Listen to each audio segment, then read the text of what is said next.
जय हिंद दोस्तों, नमस्कार। बात कर लेते हैं आज के दिन भर की सारी बड़ी खबरों की, जहां सबसे पहले आपको बताएंगे तो तक्षशिला को वर्ल्ड हेरिटेज लिस्ट से बाहर फेंक देंगे पाकिस्तान। सुन लो कान खोलकर, जी हां, यूनेस्को ने पाकिस्तान को दिया बड़ा अल्टीमेटम। दोस्तों, किस बात पर यह अंतिम चेतावनी दी है यूनेस्को ने पाकिस्तान को? तो उधर 117 लोगों ने लिखी चिट्ठी, उधर भारत ने यूनाइटेड नेशन में पाकिस्तान को लेकर साफ कर दिया अपना स्टैंड। क्या कहा भारत ने? क्या बातचीत करेगा पाकिस्तान के साथ, या फिर इसके अलावा क्या कहा होगा अपने भारत ने यूनाइटेड नेशन में? सबसे पहले आपको बताएंगे। तो उधर दोस्तों एक तरफ जहां सिंधु जल समझौते को लेकर पाकिस्तान आग बबूला हुआ है, भारत को लगातार धमकियां गिदड़ भपकियां दे रहा है, तो वहीं दूसरी तरफ पाकिस्तान का पड़ोसी अफगानिस्तान में गूंजा भारत जिंदाबाद के नारे। अफगानियों ने भारतीयों को सिर आंखों पर बैठाया। दोस्तों, खबर जानकर पाकिस्तान को लगी आग। इतना ही नहीं, वहीं आपको बताएंगे कराची के बिल्कुल ठीक करीब पहुंचा भारत का P-8I पोसाइडन विमान। आसमान देखकर कांप उठा पाकिस्तान। कहीं चीन की पनडुब्बी पर निशाना तो नहीं? बताएंगे रातों रात ये क्या था। वहीं आपको बताएंगे भारत में आए बांग्लादेशी आम, सबसे बड़े उठे सवाल। क्या है मैंगो डिप्लोमेसी का खेल? दोस्तों, जब भारत आम के प्रोडक्शन में है सबसे आगे, तो फिर बांग्लादेश ने भारत में क्यों भिजवाए आम? क्या है मैंगो डिप्लोमेसी का खेल? जानकर आप भी जाएंगे चौंक। वहीं पीओके में बढ़ा बवाल, तो ब्रिटिश सांसदों ने पाकिस्तान को किया नंगा। तमतमा जाएंगे शहबाज और मुनीर। वहीं एलपीजी पर सबसे बड़ी खबर आपको बताएंगे, गैस संकट से बिगड़ा सप्लाई चेन का गणित।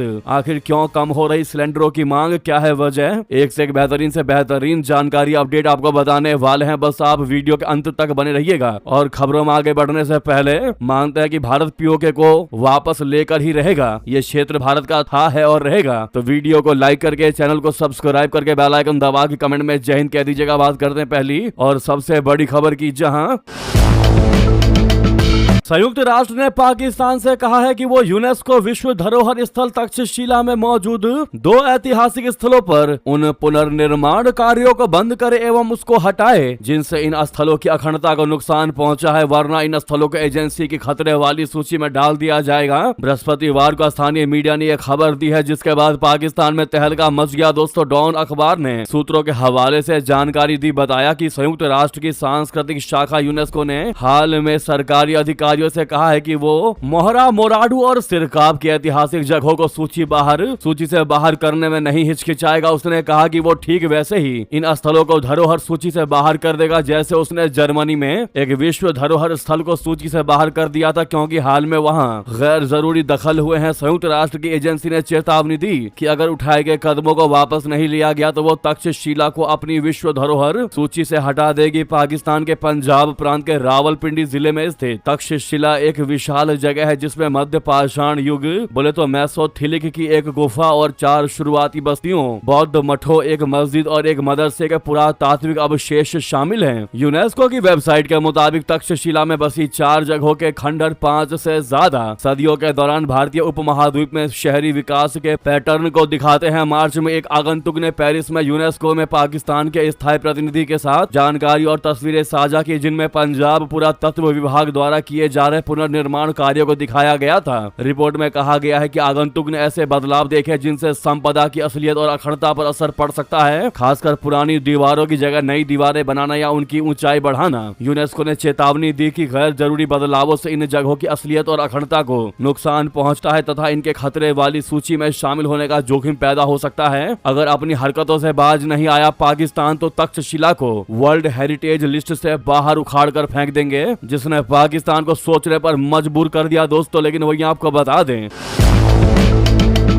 एक तरफ जहां पर 117 लोगों ने लिखी प्रधानमंत्री मोदी जी और शहबाज शरीफ को चिट्ठी कि आपस में करो बातचीत, वहीं दूसरी तरफ भारत ने यूनाइटेड नेशन में पाकिस्तान को लेकर साफ कर दिया अपना स्टैंड। दोस्तों, बता दें, भारत पाकिस्तान के रिश्तों पर जमी बर्फ पिघलनी चाहिए, इस मांग को लेकर दोनों देशों के 117 लोगों ने प्रधानमंत्री मोदी जी और शहबाज शरीफ को अपना ओपन लेटर लिखा। यहाँ तक तो आपको जानकारी होगी दोस्तों, जो लगातार हमारी खबरों को देखते हैं उनको पता होगा। यहाँ तक जानकारी हमने कल ही शेयर किया था, लेकिन आपको बता दें इस बीच भारत ने आतंकवाद पर पाकिस्तान को जमकर लताड़ लगाई। भारत लंबे समय से पड़ोसी देश पाकिस्तान प्रायोजित आतंकवाद से जूझ रहा है। इसी के मद्देनजर एक बार फिर संयुक्त राष्ट्र महासभा यानी यूएनजीए में भारत ने बेहद स्पष्ट शब्दों में दुनिया को संदेश दिया है कि आतंकवाद का कोई रंग, धर्म या श्रेणी नहीं होती। यूनाइटेड नेशन में भारत के अस्थायी प्रतिनिधि पी हरीश ने बिना नाम लिए पाकिस्तान को जमकर धोया। उन्होंने साफ साफ कहा है कि आतंकवाद के खिलाफ लड़ाई तभी सफल होगी जब दुनिया दोहरे मानदंडों को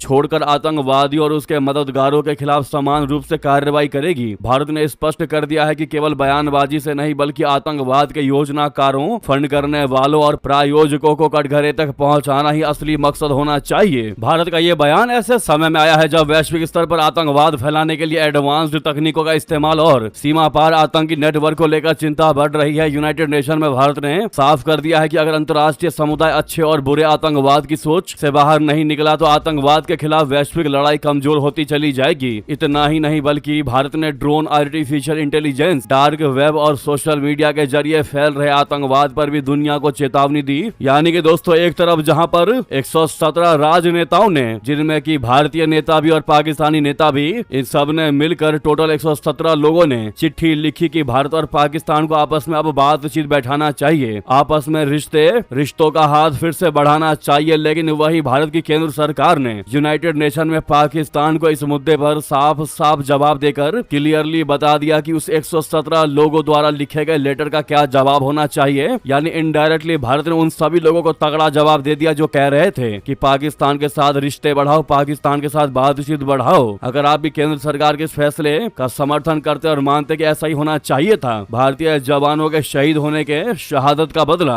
आम नागरिकों की मौत का बदला जब तक पूर्णतः नहीं ले लिया जाता और आतंकवाद मुक्त पाकिस्तान नहीं बनता तब तक बात नहीं होनी चाहिए। और ये तगड़ा जवाब देकर भारत ने अपना रुख बता दिया है। दोस्तों आप किस मुद्दे पर क्या राय है जरूर कमेंट करके बताइएगा। भारत के इस डिसीजन को सपोर्ट करते हैं कि नहीं बताना मत भूलिएगा। रिक्वेस्ट है दोस्तों, अभी तक वीडियो को लाइक नहीं किया तो 1 सेकंड नहीं लगना, इस वीडियो को लाइक कर दीजिएगा, सामने लाइक का बटन है दबा दीजिएगा। नेक्स्ट खबर बता दें,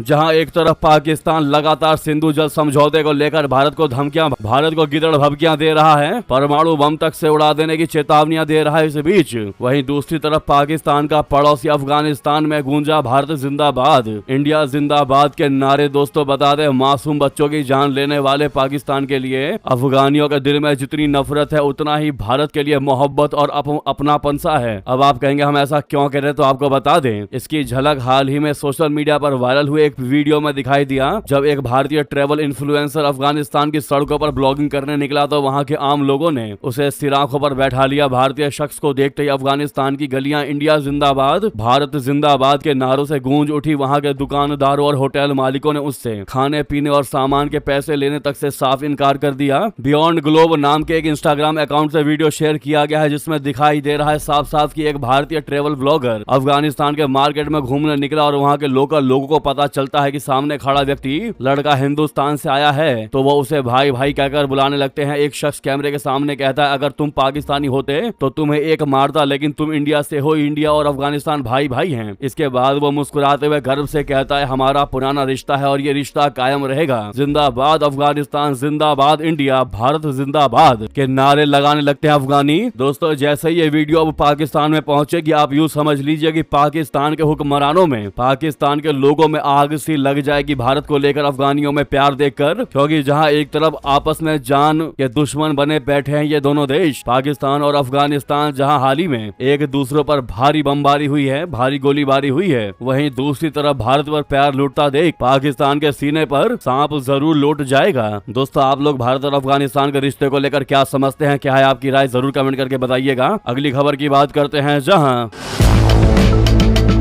कराची के बिल्कुल करीब पहुंचा भारत का P-8I पोसाइडन विमान। आसमान देखकर कांप उठा पाकिस्तान, कहीं चीन की पनडुब्बी पर निशाना तो नहीं था। बता दें, पाकिस्तान वैसे ही भारत के नाम से थर थर कांपता है, लेकिन जब बात हथियारों की आती है तो आसिम मुनीर इन्हें दूर से ही देखकर पैनिक मोड में आ जाता है। दोस्तों हाल ही में कुछ ऐसा ही हुआ जिसने पाकिस्तानी सेना के होश उड़ा दिए। अब आप कहेंगे ऐसा क्या हुआ, तो आपको बता दें, भारत का सबसे घातक समुद्री शिकारी यानी P-8I पोसाइडन विमान अचानक से कराची के बिल्कुल करीब पहुंच गया। दोस्तों दिलचस्प बात तो यह है कि आसमान में भारतीय विमान अकेला नहीं था, बल्कि उसके साथ अमेरिकी नौसेना का भी सबसे खतरनाक जासूसी विमान उत्तरी अरब सागर में मंडराता दिखाई दिया। इस घटना के बाद सवाल उठ रहा है कि आखिर भारत अमेरिका कौन से सीक्रेट मिशन को अंजाम दे रहे हैं। डिफेंस एक्सपर्ट्स का मानना है कि ये और कुछ नहीं बल्कि पाकिस्तान और चीन की नई हंगोर क्लास पनडुब्बी डील की हवा निकालने की सोची समझी रणनीति है। जी हाँ दोस्तों, फ्लाइट ट्रैकिंग वेबसाइट क्लाई राडार 24 पर अचानक कुछ ऐसा देखा जिसने सबको हैरान कर दिया। इस वेबसाइट के डेटा के अनुसार अमेरिकी नौसेना का P-8A पोसाइडन, जिसका हेक्स्ड कोड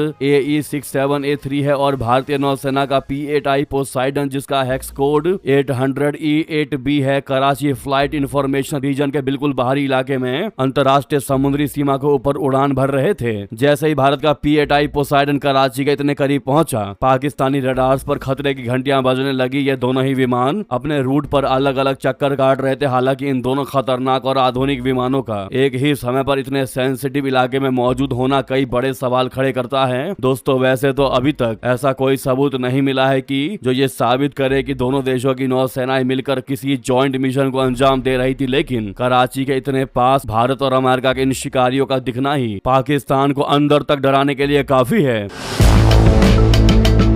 दोस्तों उत्तरी अरब सागर दुनिया के सबसे महत्वपूर्ण समुद्री रास्तों में से एक है। यह वही रास्ता है जहां से होकर पूरी दुनिया में तेल का व्यापार होता है और खाड़ी देशों तक पहुंचा जाता है। यही वजह है कि इस इलाके पर दुनिया भर की सेनाओं की नजर हमेशा बनी रहती है। लेकिन पिछले कुछ समय में यहाँ तनाव और ज्यादा बढ़ गया है, क्योंकि पाकिस्तान एक बहुत ही गंदी चाल चलने का प्रयास कर रहा था। दरअसल अमेरिका भारत के इस ऑपरेशन के पीछे पाकिस्तान की एक नई पैंतरेबाजी भी है। पाकिस्तान ने अपनी नेवी को मजबूत करने के लिए चीन की मदद से तैयार की गई नई हंगोर क्लास की पनडुब्बियां अपने बेड़े में शामिल की हैं। इन पनडुब्बियों की सबसे बड़ी और खतरनाक खासियत यह है कि ये एयर इंडिपेंडेंट प्रोपल्सन यानी AIP तकनीक से लैस हैं। आमतौर पर डीजल से चलने वाली पुरानी पनडुब्बियों को बैटरी चार्ज करने के लिए हर कुछ दिनों में समंदर की सतह पर आना पड़ता था, जिससे वे दुश्मन के रडार में आ जाती थी। लेकिन इस नई AIP टेक्नोलॉजी की वजह से ये पनडुब्बियां अब बिना पानी के ऊपर आए हफ्तों तक समंदर की अगाध गहराइयों में छिपी रह सकती हैं। पाकिस्तान को लगा था कि वो इस चालाकी से भारत को चकमा दे देगा, लेकिन भारतीय खुफिया एजेंसियों ने उसकी इस चाल को भी समय रहते भांप लिया और नाकाम कर दिया। दोस्तों पाकिस्तान की इस नई चाल को फुस करने के लिए भारतीय नौसेना ने भी तुरंत अपना सबसे अचूक दांव चल दिया है। जैसे ही इन पनडुब्बियों की भनक लगी, भारतीय नौसेना ने कराची और उसके आसपास के समुद्री इलाके में अपनी चौकसी को कई गुना बढ़ा दिया। साल 2026 के मध्य से ही भारतीय नौसेना के सबसे खतरनाक और आधुनिक P-8I समुद्री जासूसी विमान इस पूरे इलाके में दिन रात चक्कर काट रहे हैं। इस पर आपकी जो भी राय हो कमेंट करके बताइएगा, वहीं आपको बता दें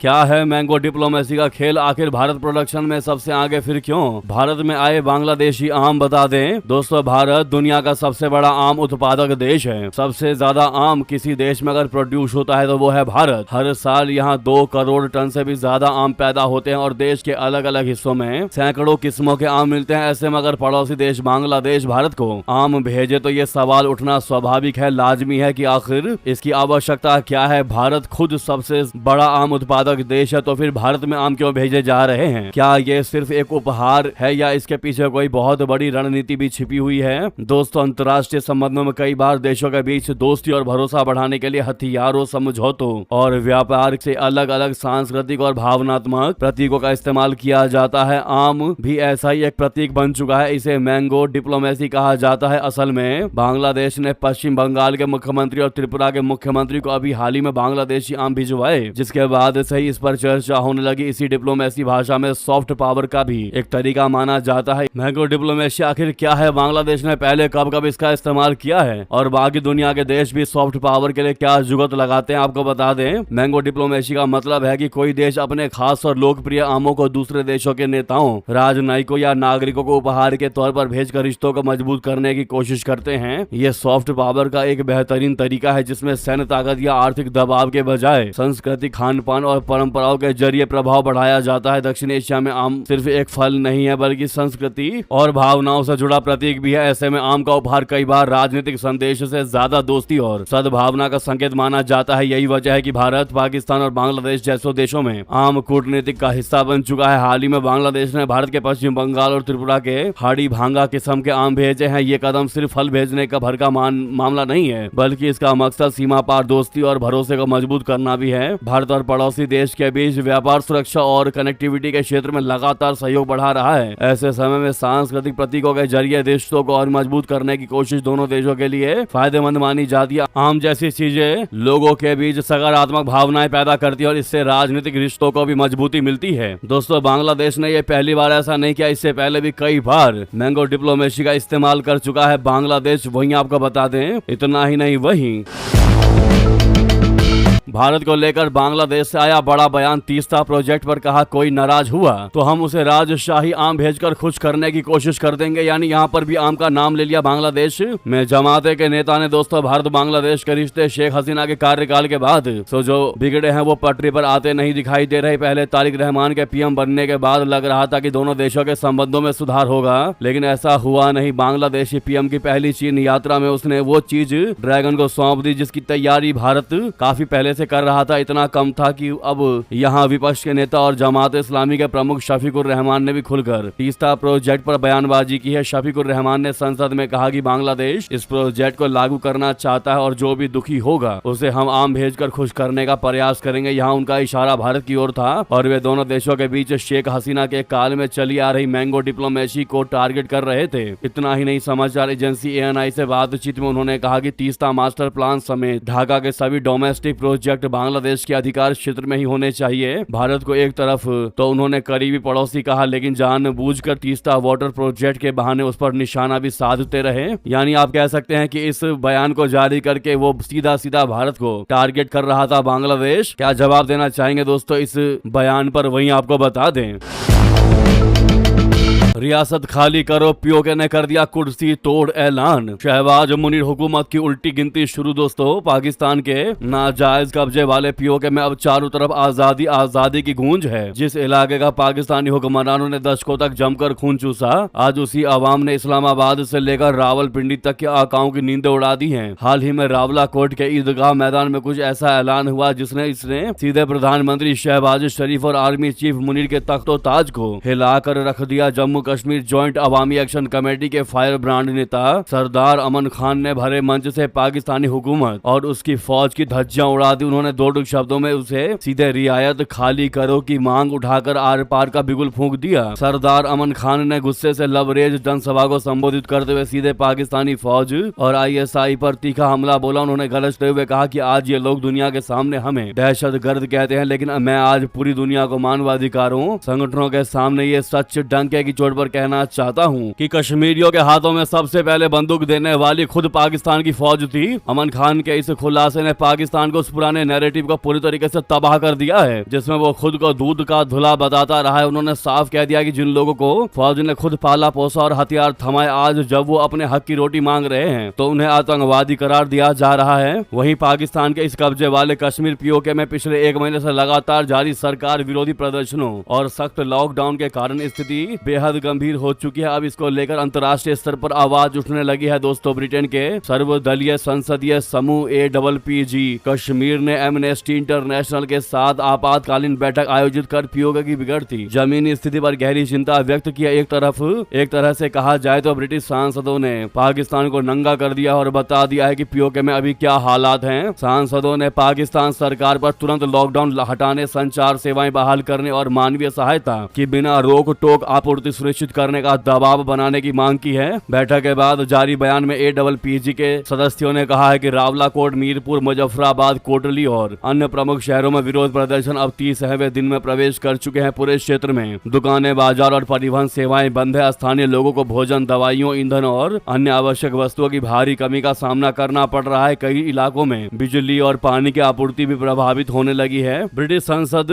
सदस्यों ने पाकिस्तान से साफ साफ कहा कि पीओके में लगाए गए सभी प्रतिबंधों को तत्काल समाप्त किया जाए। उन्होंने ब्रिटिश सरकार से भी अपील किया कि पाकिस्तान को कूटनीतिक स्तर पर मजबूर किया जाए ताकि प्रभावित क्षेत्रों में खाद्यान्न, जीवन रक्षक दवाओं और चिकित्सा उपकरणों की निर्बाध आवाजाही सुनिश्चित हो सके। APPG ने संचार सेवाओं, खासकर मोबाइल नेटवर्क और इंटरनेट को बिना किसी देरी के पूरी तरह बहाल करने की भी मांग की। समूह के अनुसार लगातार इंटरनेट और फोन सेवाओं के बंद रहने से पूरा क्षेत्र सूचना के अंधेरे में चला जाएगा। इससे न केवल परिजनों के बीच संपर्क टूट गया है बल्कि अंतर्राष्ट्रीय चिकित्सा सहायता और राहत कार्यों पर भी तगड़ा असर पड़ सकता है। वहीं अगली खबर की बात करते हैं, चौंका देने वाली खबर की, जहां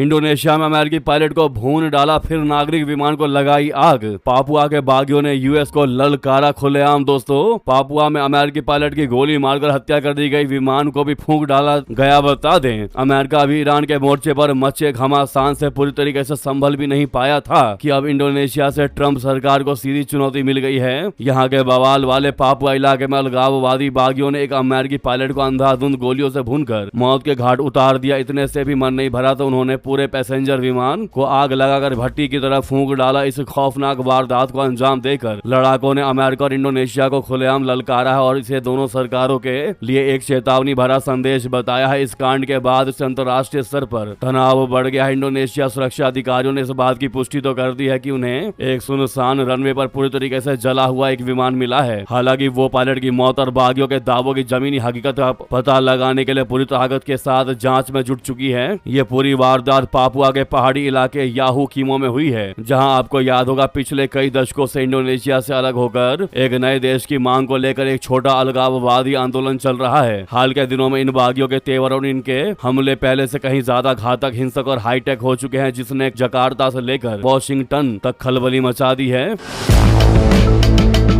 उधर आपको बता दें, अधूरा रह जाएगा अयातुल्ला अली खामेनेई का जनाजा। आखिर किस मजबूरी में बेटे मौजतबा खामेनेई नहीं दे पाएंगे कंधा। दोस्तों, तेहरान के supreme leader Ayatollah Ali Khamenei वो पहले शख्स थे जो अमेरिका इजराइल के हमलों के शिकार बने थे। जंग के शुरुआती दौर में ही एक भयानक एयर स्ट्राइक में खामेनेई और उनके परिवार की जान चली गई थी। फरवरी की आखिरी तारीख को शुरू हुई इस जंग को कई महीने बीत गए, लेकिन अयातुल्ला का अंतिम संस्कार नहीं किया गया। अब जब जंग खत्म होने जा रही है तब जाकर उनके शरीर को दफनाया जाएगा, जिसमें शामिल होने के लिए दुनिया भर के लीडर्स पहुंच रहे हैं। लेकिन हैरानी की बात यह है कि ईरान के नए सुप्रीम लीडर मौजतबा खामेनेई अपने ही पिता के राज के मैयत में शामिल नहीं हो पाएंगे। इस बात का खुलासा भारत में ईरान के सुप्रीम लीडर के आधिकारिक प्रतिनिधि अयातुल्ला हकीम इलाही ने किया है। इलाही के अनुसार मौजतबा खामेनेई खुद अपने पिता के जनाजे में शामिल होना चाहते हैं और गम में डूबे अपने समर्थकों से मिलना चाहते हैं, लेकिन सुरक्षा एजेंसियों ने उन्हें ऐसा ना करने की सख्त हिदायत दी है। मौजूदा हालातों में मौजतबा का सार्वजनिक रूप से सामने आना किसी बड़े खतरे से खाली नहीं माना जा रहा है। अयातुल्ला हकीम इलाही ने बताया कि मौजतबा खामेनेई के बेहद करीबी लोगों ने यह इशारा किया है कि मौजतबा खुद जनता के बीच जाने के लिए बहुत एक्साइटेड है, लेकिन ईरान की टॉप खुफिया और सुरक्षा एजेंसियों ने इस पर वीटो लगा दिया और उन्हें बाहर ना निकलने की सलाह दी है। इससे पहले आपको याद होगा दोस्तों, कल शाम की खबर में हमने आपको ये जानकारी बताई थी कि अमेरिका से ईरान के लिए रिक्वेस्ट किया गया कि भैया जनाजे में काफी ज्यादा लोग आने वाले हैं और यही अच्छा मौका है ईरान पर अटैक करने का, जिसके बाद अब खामेनेई के अंतिम संस्कार में हमला किया तो तबाह कर देंगे। जी हां, ईरान ने भी अब पलटवार करते हुए इजराइल को खड़ी चेतावनी दी है। ईरान को डर है कि इजराइल जो है वो खामेनेई के अंतिम संस्कार को निशाना बना सकता है। उनका डर इजरायली रक्षा मंत्री इजराइल काट्ज के उस बयान के बाद और बढ़ गया जिसमें उन्होंने ईरान के सर्वोच्च नेता मौजतबा खामेनेई की हत्या की धमकी दी थी। ऐसे में ईरान खामेनेई के अंतिम संस्कार के दौरान सुरक्षा को लेकर काफी सतर्क है।